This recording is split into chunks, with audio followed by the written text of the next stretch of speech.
सब कुछ से परिपूर्ण होने के बाद भी झारखंड आज तड़प रहा है। क्यों? देहुनी दयाल रे भैया बहिन धरोनी धयान अब कहे आए मुके से भाई। आज़ादी से पहले अंग्रेजों ने लूटा और आज़ादी के बाद हमें बाहरियों ने लूटा है। ये कभी अपनी परिस्थिति को देखा ही नहीं, उसको क्या समझ होगी? तो अब झारखंड को हम लोग लूटने नहीं देंगे, ये हमारा दावा है। हजारीबाग जिला के डाड़ी प्रखंड स्थित रिकुआ गांव में जेबीकेएसएस पार्टी के कार्यकर्ता समेत सक्रिय सदस्यों की बैठक की गई। बैठक में पार्टी विस्तार, जमीनी कार्य, पार्टी के उद्देश्य से उपस्थित लोगों को रूबरू कराया गया। साथ ही आगामी विधानसभा चुनाव को लेकर भी कई महत्वपूर्ण विषयों पर चर्चा की गई। साथ ही पार्टी के कार्यकर्ताओं ने क्या कहा, देखिए। एक छोटी सी बात मैं कहना चाहूँगा। लोग कहते हैं ना कि आज़ादी से पहले अंग्रेज़ों ने लूटा।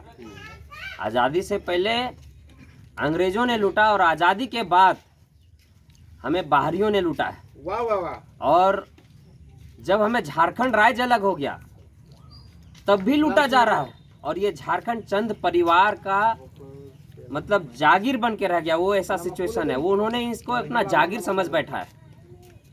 और हम लोग ये बार कहते आए हैं कि ये लूटने की बात ना है, ये चंद परिवार। और हमारी लड़ाई सिर्फ इसी बात की है कि आप देखेंगे कि जो लोकसभा का चुनाव हुआ उसमें कोई भी आम घरों से कोई भी नेता उभर के नहीं आया था। आप देखिए, सिर्फ विधायक का बेटा विधायक, मंत्री का बेटा विधायक, मंत्री की बेटी विधायक, मंत्री की पत्नी विधायक। तो ये सिलसिला कब तक चलता रहेगा और ये कब तक लूटते रहेंगे? और कभी कभी तो कुछ घरों में ऐसा भी देख रहे हैं कि एक ही घर से बीजेपी के कैंडिडेट हो, एक ही घर से कांग्रेस के कैंडिडेट हो, एक ही घर से अन्य पार्टियों के कैंडिडेट हो। तो मैं तो कहता हूँ कि अगर इसको पूरे परिवारवाद से ही घेरना है तो अपने घर को ही विधानसभा बना दीजिए। क्या मैं गलत कह रहा हूँ? तो ये परिवारवाद जो चलता आ रहा है, हम लोगों ने इसी को तोड़ने का कोशिश किया है। और हम लोग तोड़ने की कोशिश कर रहे हैं कि अब सिर्फ राजा का बेटा राजा नहीं बनेगा, एक गरीब गुरबा का बेटा भी नेता बनेगा। और गरीब गुरबा का ही बेटा एक गरीब की परिस्थिति को समझ सकता है। जो जिसने कभी अपनी परिस्थिति को देखा ही नहीं, उसको क्या समझ होगी? तो अब झारखंड को हम लोग लूटने नहीं देंगे, ये हमारा दावा है। और हम लोग इसके लिए लड़ाई लड़ रहे हैं और लड़ते रहेंगे।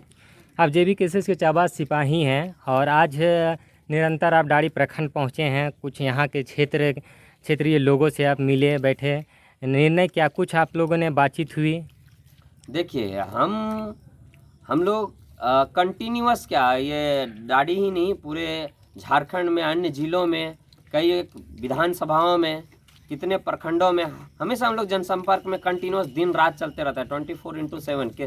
कभी भी हम लोग 2 बजे रात, 3 बजे रात से पहले घर नहीं पहुंचते हैं। और सुबह अर्ली मॉर्निंग फिर 6-7 बजे रेडी होकर निकल जाना होता है, क्योंकि हमारे पास वैसा कोई बैकग्राउंड है ही नहीं। हमारे बैकबोन में कोई वैसे मंत्री विधायक मुख्यमंत्री है ही नहीं। हम एक गरीब गुरबा घर से पढ़े निकले हुए एक युवा क्रांतिकारी है, युवा लीडर्स हैं। मैं बता दूं, मैं एक फ्रांस की मल्टीनेशनल कंपनी में as a senior engineer working हूँ। हमारे सुप्रीमो एक पीएचडी स्कॉलर हैं। हमारे अन्य नेतागण वकील हैं, बहुत डॉक्टर्स हैं, वकील, मतलब बुद्धिजीवियों से भरी हुई है। तो हम जब मिशन में निकल चुके हैं तो हम जहाँ भी जाते हैं, हमारे टाइगर जयराम महतो जी की विचारधारा को हम लोग कोशिश करते हैं जन जन तक पहुँचाएँ। हमारे पार्टी का मोटो क्या है, हमारे एजेंडाज क्या है, हमारी मांगे क्या है। झारखंड आज इतने बुरे तरीके से सफ़र कर रहा है, इतने सारे खनिज संपदाओं के रहने के बाद भी, तो कहीं ना कहीं लूप होल है। Either administration is not able to handle it properly, instead of like वो कहीं यहाँ पे आप देख रहे होंगे कि कितने प्रवासी मजदूर बाहर से, अभी हमारे विष्णुगढ़ में ऐसा ही हुए कि जाते हैं वहाँ काम करते हैं, उनका सेफ्टी सिक्योरिटी का प्रॉपर ध्यान नहीं दिया जाता है। वो क्यों बाहर जा रहे हैं? क्योंकि यहाँ रोज़गार नहीं मिल रहा। तो यहाँ के जो चीज़ें हैं उससे खनिज जो संसाधनों को यहाँ के लोग मैनेज नहीं कर पा रहे हैं। यहाँ पे छोटे छोटे कुटीर उद्योग लगाए जा सकते हैं, ग्राम में, गाँवों में, पंचायतों में, प्रखंडों में, जिला में, जहाँ उनको इंगेज किया जा सकता है। और वो छोटी मोटी नौकरी करके अपने घर में रह के, अपने परिवार के साथ रह के अपने बच्चों को परवरिश दे सकते हैं। लेकिन लोग आज बाहर जाते हैं बहुत ही उम्मीद के साथ अपने सपनों को संजोने के लिए, और बाहर से उनकी लाशें वापस आती है, तो बहुत ये दुखदाई है। और ये पीड़ा हमने भी झेला है। मेरे पिताजी भी एक प्रवासी मजदूर रहे हैं और हम 2-2 साल तक अपने पिताजी से मिल नहीं पाते थे। तो हमारी भी पढ़ाई बहुत ही बुरे मतलब सिचुएशन से गुजरा है, आर्थिक स्थिति और आर्थिक तंगी से गुजरा है। तो हम लोग इस दर्द को समझते हैं, और हम पढ़े लिखे युवा जब ग्राउंड में आ गए हैं तो अपनी जी जान झोंक के रखें, और झारखंड को अगर बदलने निकले हैं तो समय लगेगा, लेकिन परिवर्तन जरूर लाएंगे। मांडू विधानसभा का प्रत्याशी के रूप में आप हैं, इसके अलावे भी कई प्रत्याशी हैं। अगर आपको मौका मिला तो आप कैसे मांडू विधानसभा क्षेत्र को आप किस तरह से देखेंगे? देखिए, अगर हमारे केंद्रीय कमेटी हमें यह अवसर देती है, हमारे सुप्रीमो ये अगर ये अवसर देते हैं, यहाँ की जनता अगर चाहेगी, तो मैं इतना आश्वासन देता हूँ कि आज तक जो राजनीति चलते आई है, राजनीति सिर्फ शादी घरों में जाके फोटो खिंचवा के वापस आने तक सीमित नहीं रहेगी। राजनीति सिर्फ मर्खियों में जाकर फोटो खिंचवा कर वापस आने तक सीमित नहीं रहेगी।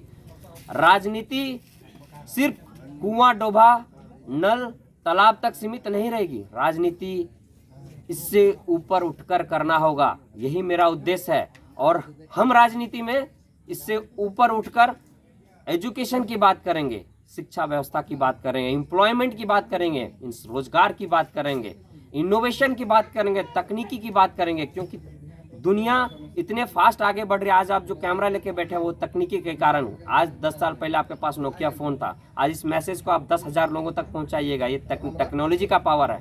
हम हेल्थ केयर में काम करेंगे, स्वास्थ्य व्यवस्था में काम करेंगे, हम एग्रीकल्चर में काम करेंगे, कृषि व्यवस्था का हमारे किसान भाइयों के लिए काम करेंगे। हम लोग आगे बढ़ते हुए प्रवासी मजदूरों के लिए मैंने ऑलरेडी चर्चा किया, उनके लिए छोटे छोटे कुटीर उद्योग लगाएंगे, ताकि उनको दूसरे राज्यों में यहाँ से बाहर जाकर अपने परिवार से दूर रहकर नहीं काम करना पड़े। इन सारी सुविधाओं को मैं सबसे पहले मैं प्रायोरिटी में लूँगा। और इसके अलावे भी जो मुख्य रूप से जो हमारी मांगे हैं, क्या है, हमारे हक अधिकार के लिए हम लड़ते रहेंगे। सबसे पहले 1932 का खतियान जो हमारी पहचान है, उसके आधार पर पहले इस पूरे झारखंड सरकार को ये मजबूर करेंगे। हमारी मांगे यही होगी कि सबसे पहले 1932 के खतियान के आधार पर यहाँ की स्थानीयता को पहचानिए, यहाँ के लोगों को पहचानिए, उन्हें स्थानीयता का अधिकार मिले, और उस स्थानीयता के आधार पर नियोजन नीति में इम्प्रूवमेंट की जाए, उसमें सुधार की जाए कि यहाँ के जिनको स्थानीयता है उनको नियोजन में सी और डी ग्रेड के जॉब्स में हम लोग तो 95% मांग रहे हैं, और जो 5% है उसको भी हम नहीं ले सकते डायरेक्टली, क्योंकि सुप्रीम कोर्ट का आदेश होता है, उनका इंस्ट्रक्शन होता है कि 100% आप सी और डी ग्रेड या कोई भी जॉब रिजर्व नहीं कर सकते। तो हम लोग उसको अपने भाषा और के आधार पर रोकेंगे कि हम बोलेंगे उन्हें कि आकर आप कुड़माली, अगर आप ओडिशा से एग्जाम देने आते हैं, आप महाराष्ट्र से एग्जाम देने आते हैं, आप वेस्ट बंगाल से एग्जाम देने आते हैं, आपको नागपुरी पे, आपको खोटा पे, आपको कुड़माली पे, हमारे स्थानीय जो लैंग्वेज है, उन सारे स्थानीय लैंग्वेज में आपको एग्जाम पास करनी होगी। और ऑब्वियसली कि वो फेल होंगे, मैक्सिमम लोग फेल होंगे, मतलब इनडायरेक्टली वो 5% भी हम लोग ले लेंगे। ऑलमोस्ट 99% हम लोग हमारे हक अधिकार में होगा। जो युवा दर दर भटक रहे हैं, पढ़े लिखे होने के बाद भी भटक रहे हैं, वो उन युवाओं को रोजगार मिलेगा, अपने घर परिवार में रहकर अपने बच्चों को परवरिश देने का मौका मिलेगा, उनका अपने फ्यूचर को संवारने का मौका मिलेगा। आप यहाँ तक अगर बोल रहे हैं, मैंने जो जिक्र किया एजुकेशन की, मैं एज अ शिक्षाविद, एज एक intellectual personality, as an engineer, मैं एक बात कहना चाहूँगा कि एक बार अपने अगल बगल देखिए, कितने BCA कॉलेज हैं आपके अगल बगल, कितने MCA कॉलेज हैं, कितने डिप्लोमा कॉलेज हैं, कितने ITI कॉलेज हैं, कितने BTech कॉलेज हैं, कितने MTech कॉलेज हैं यहाँ पे। आप उसी तरह मेडिकल क्षेत्र में जाइए, आप ढूंढिए कि अगल बगल आपके कितने डेंटल कॉलेज हैं, कितने B फार्मा, कितने M फार्मा के कॉलेज हैं, कितने नर्सिंग के कॉलेज हैं, कितने GNM के कॉलेज हैं, कितने MBBS के कॉलेज हैं, कितना PG कॉलेज हैं, और कितने एग्रीकल्चर के कॉलेजेस हैं। नील है, पूरा जीरो है।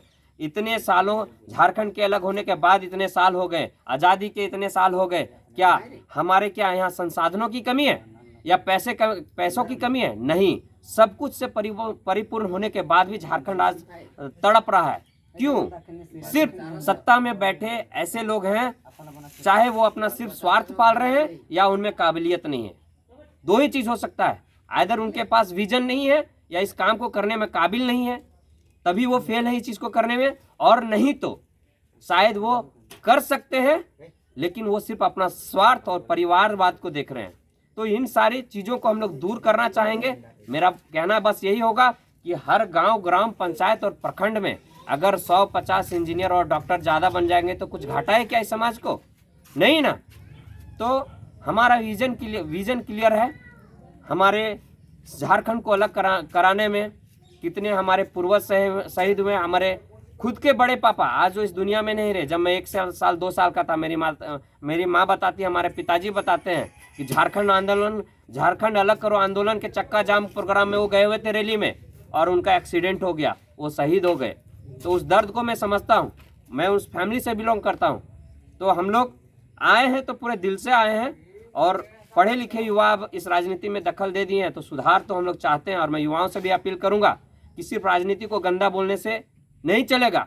इस गंदगी को साफ करना है तो आपको इसमें इंटरेस्ट लेना होगा, इससे जुड़ना होगा। समय लगेगा, 5 साल, 10 साल, 20 साल, 50 साल, लेकिन ग्रेजुअल इम्प्रूवमेंट इसमें होगा। धीरे धीरे सुधार जरूर होगा। सिर्फ इसको ब्लेम करने से काम नहीं चलेगा। तो मैं तमाम झारखंड वासियों के साथ साथ यहाँ के युवाओं को भी मैं ये अपील करना चाहूँगा कि पूरे तन मन धन से इस बार पूरी ताकत से विधानसभा में जोर लगाना है। बहुत मुश्किल से झारखंड और झारखंडियत एकजुट हुआ है। पूरे मांडून विधानसभा को फतेह करके टाइगर जयराम महतो के हाथों को मजबूत करना है और टाइगर जयराम महतो जी को मुख्यमंत्री बनाना है। यही हमारा उद्देश्य है। और देहुली दयाल रे भैया बहिन धरनी धयान,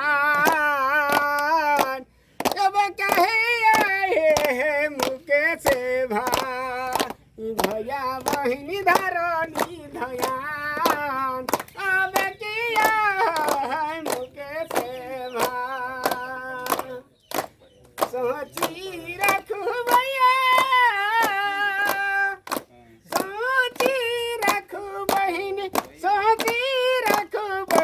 अब की तो देहु निधाया, मुके से भैया के देहु निधया, उसी समय देहु निधया, अभी के मुके से के धया।